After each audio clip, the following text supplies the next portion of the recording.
এখন হচ্ছে যে পরিমাণ মতো হলুদের গুঁড়া, এখানে হচ্ছে যে মাছের সাথে দেওয়ার জন্য পেঁয়াজগুলো কুচি করতেছি।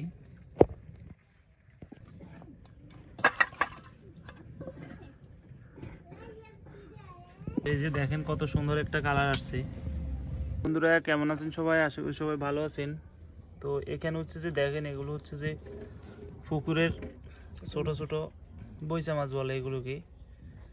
তো এই মাছগুলো আসলে বিশেষত যে পুকুর যদি হিসে ওই পুকুরে পাওয়া যায়। তো এই মাছগুলো হচ্ছে যে আজকে স্পেশাল পদ্ধতিতে রান্না হবে। আর এই মাছগুলো হচ্ছে যে আপনারা যারা যারা মনে করেন যে রান্না করে খেতে চান বা কীভাবে রান্না করে অনেকেই জানেন না। তো আজকে আমি আপনাদেরকে দেখাবো যে কীভাবে এই মাছগুলো রান্না করবেন। তো এই যে মাছের কালারটা দেখেন, অনেক সুন্দর একটা কালার, যদিও ফানি আছে এই জন্য একটু কালো কালো দেখাইতেছে। এমনিতেই যে দেখেন কত সুন্দর দেখা যাইতেছে। তো এই ধরনের মাছ অনেকে আসলে কিনে আনেন কিন্তু রান্না করতে জানেন না। তো আসলে এই মাছগুলো কীভাবে রান্না করবেন সেটাই আজকে আমি আপনাদেরকে দেখাবো। তো দেখতে থাকেন সম্পূর্ণ ভিডিওটি। এই মাছগুলো কুটার পদ্ধতি হচ্ছে কয়েকটা পদ্ধতি আছে, যেমন এই যে যে যে মাথাটা আছে এটাও ফেলে দেওয়া যায়। আবার হচ্ছে যে যদি আপনি মনে করেন যে যে না মাথা খাবো, তাহলে এই যে ভিতরে যে ফ্যাটটা আছে এই ফ্যাটটা গালিয়ে নেবেন। এই যে এভাবে টিপ দিলে এই যে ফ্যাটের ভিতর থেকে যেই আবর্জনাগুলো আছে, হ্যাঁ, এগুলো হচ্ছে বের হয়ে যাবে। বের হয়ে গেলে এভাবে হচ্ছে যে এগুলো কুটতে পারেন। আবার অন্য একটা সিস্টেম আছে, সেটা হচ্ছে যে এই যে মাথাটা আছে দেখেন, এই মাথাটা হচ্ছে যে পালাই দিতে পারবেন। দেখেন আমাদেরগুলো কুটতেছে হচ্ছে যে মাছের মাথা যেগুলো আছে ওগুলো পালাই দিতেছে। আমরা মাছের মাথাটা আসলে এই মাছগুলোর মাথা হালকা তিতে হয়, তো আসলে এটা রান্নার উপর নির্ভর করে। তো মাছের মাথা হালাই এজন্য দিতেছি। তো আমাদেরগুলোর মাছের মাথা ফালাই দিতেছে। আপনারা চাইলে মাছের মাথা ফালাইতে পারবেন, আবার নাও ফালাইতে পারবেন, এটা ব্যক্তিগত ইচ্ছা। তো দেখেন এই যে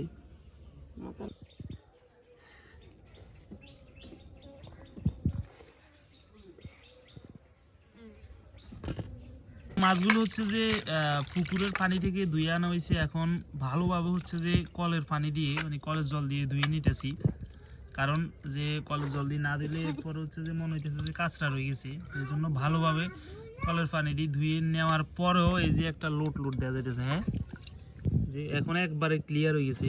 তো আমি আগেই বলছি যে এই মাছগুলো আসলে ধোয়ার উপর নির্ভরশীল, যে মানে মাটির যে গন্ধটা করে মাছ থেকে, এটা কিন্তু একমাত্র ভালোভাবে ধোয়ার উপর নির্ভরশীল 50%। আর বাকি 50% হচ্ছে রান্নাবান্নার উপর, আপনার জিরা মশলার উপর, এই আর কি। তো খুব ভালোভাবে ধুইতেছি দেখেন।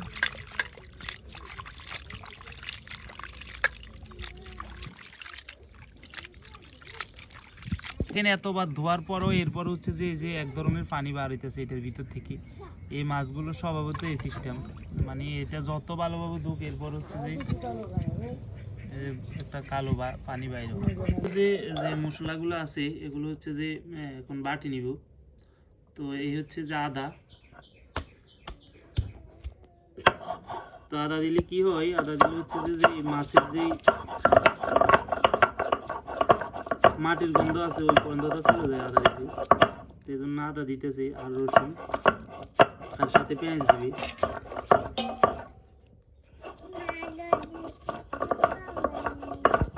বন্ধুরা মাছগুলো ধোয়ার পর কতটা সুন্দর হয়েছে। তো এখন হচ্ছে যে মাছগুলো একসাথে উঠে দিব। আচ্ছা, যে আপনার তৈল ময় মশলা সবগুলো একসাথে দিয়ে উঠে দিব। তো এখানে ঢেলে নিছি মাছগুলো। এখানে হচ্ছে যে মাছের সাথে দেওয়ার জন্য পেঁয়াজগুলো কুচি করতেছি। তো এখানে হচ্ছে যে পেঁয়াজগুলো কেটে কেটে হচ্ছে যে দিয়ে দেওয়া হইতেছে। বাকি মশলাগুলো পরে দেওয়া হবে একটু পরে।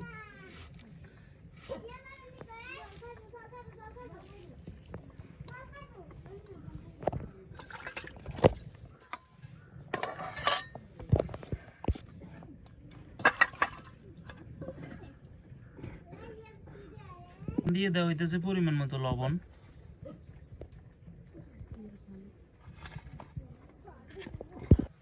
পরিমাণ মতো হলুদের গুঁড়া,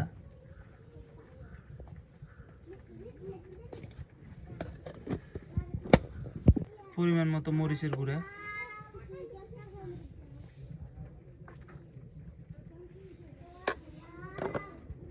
হইতেছে রসুন বাটা, আদা বাটা এবং এগুলো কি জিরে বাটা। এরপরে দেওয়া হইতেছে পরিমাণ মতো তেল, কাঁচা তেল।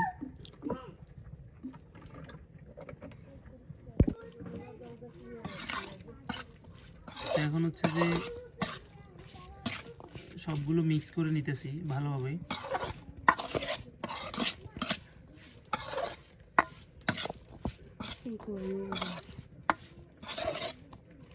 তো এখন হচ্ছে যে মাছ হওয়ার মতো পরিমাণ মতো পানি দিয়ে দিব।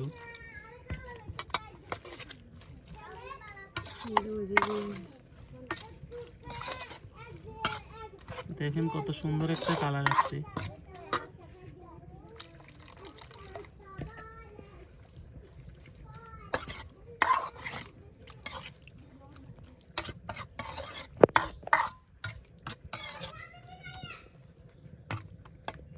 চুলাতে উঠে দেওয়া হয়েছে, এগুলো কিছুক্ষণের ভিতর হয়ে যাবে। এবং এরপর হচ্ছে যে ঢাকনা দিয়ে ঢেকে দিবেন।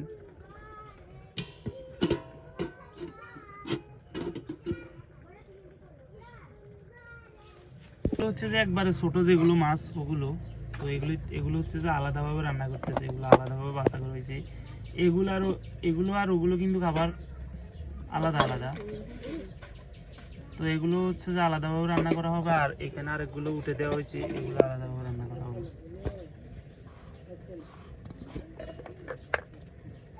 তো এখন দিয়ে দেওয়া হইতেছে পরিমাণ মতো হলুদের গুঁড়া, শুকনো লঙ্কার গুঁড়া,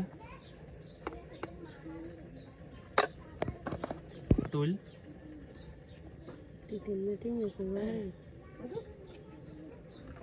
এখন দিয়ে দেওয়া হইতেছে আদা বাটা, মশলা বাটা, রসুন বাটা। এগুলিতে একটু বেশি হবে, ওগুলিতে আর একটু বেশি দিয়ে দেওয়া দরকার ছিল। এই যে দেখেন, হ্যাঁ এগুলো কিন্তু বাস বেশি করে দিতে পারে। তেল দিচ্ছেন নি?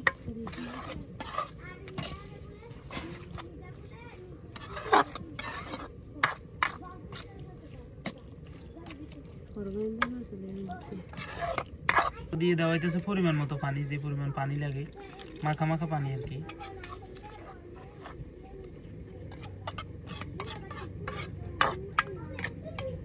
এদিকে এগুলোর কি অবস্থা দেখি একটু উল্টাই। তো দেখেন খুব সুন্দর একটা কালার আসছে।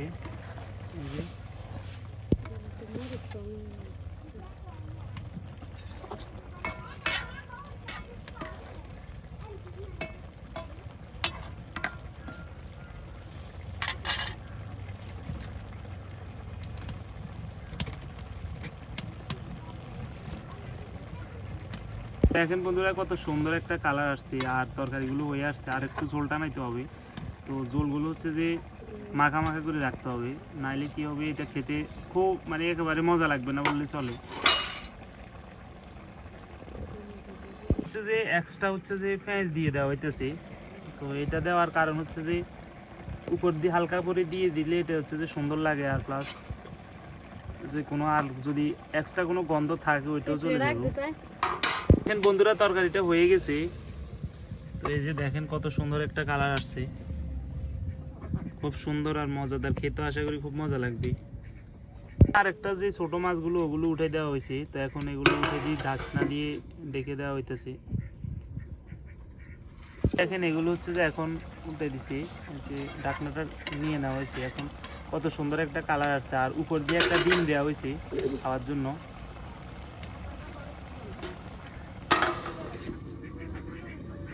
দেখেন এখন হচ্ছে যে তরকারিটা হয়ে আসছে। তো আশেপাশে যেগুলো হচ্ছে যে মরিচগুলো লাগিয়ে থাকবে ওগুলো নামাই দেবেন সুন্দর করে।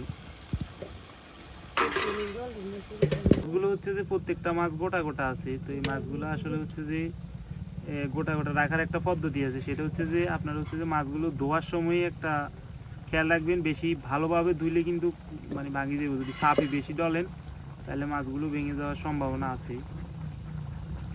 তো সবসময় খেয়াল রাখবেন একটু কমাই চাপি মাছগুলো ধোয়ার জন্য। দেখেন ডিমটা সিদ্ধ হয়ে গেছে, তরকারির সাথে ডিমটা সিদ্ধ হয়ে গেছে। তো এদিকে হচ্ছে যে তরকারিটা হয়ে আসছে,